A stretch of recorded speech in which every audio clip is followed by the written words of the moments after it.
మహబూబాబాద్ జిల్లా CPI AITUC ఆధ్వర్యంలో ఘనంగా మేడే ఉత్సవాలు నిర్వహించారు. మేడే గద్దె దించుతాం.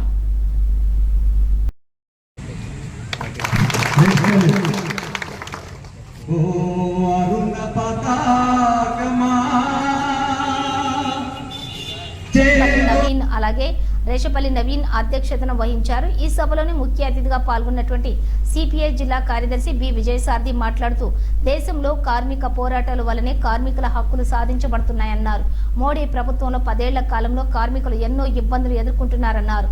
ఈ కార్యక్రమంలోని ఏఐటియుసి జిల్లా అధ్యక్షులు బి అజయ్ సారథి రెడ్డి, పెరుగు కుమార్, దేశపల్లి నవీన్, కట్లోజ పాండురంగాచారి, చింతకుంట వెంకన్న, మామిళ్ల రామలక్ష్మి, తండా సందీప్, వెలుగు శ్రవణ్, మేకా వీరన్న, భానుత్ లింగనాయక్, వంకాయలపాటి చిరంజీవి, ఆబోతు అశోక్, జలగం ప్రవీణ్, మంద శంకర్, అలాగే వంకాయలపాటి జకరయ్య, చెక్కల సమయ్య, రాము, శ్రీనివాస్, జ్ఞానేశ్వర్ తదితరులు పాల్గొన్నారు.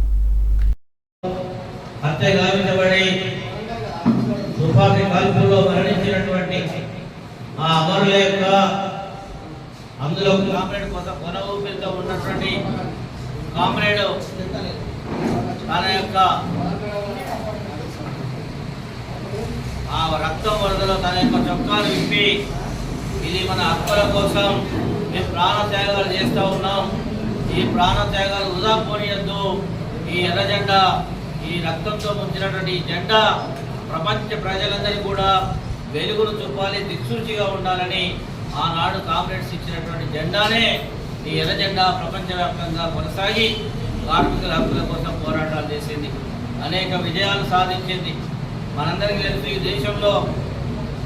ఈ దేశానికి స్వాతంత్రం కోసం పోరాటం చేస్తూనే మరొక పక్కన కార్మికుల హక్కుల కోసం తనదైనటువంటి శైలిలో ఏఐటిసి దేశంలో పోరాటాలు నిర్వహించింది.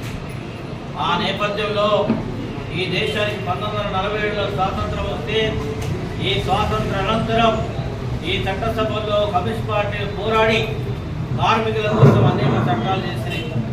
అందులో 44 చట్టాలను కమ్యూనిస్ట్ పార్టీ పోరాటాల వల్ల పార్లమెంట్లో చట్టాలు చేయబడి కార్మికుల సంక్షేమం కోసం పనిచేస్తుంది. ప్రావిడెంట్ ఫండ్, గ్రాట్యుటీ, 8 గంటల పనిదినం, కనీస వేతన చట్టం, పనిచేసేటువంటి భద్రత ఉండాలి. ఒకవేళ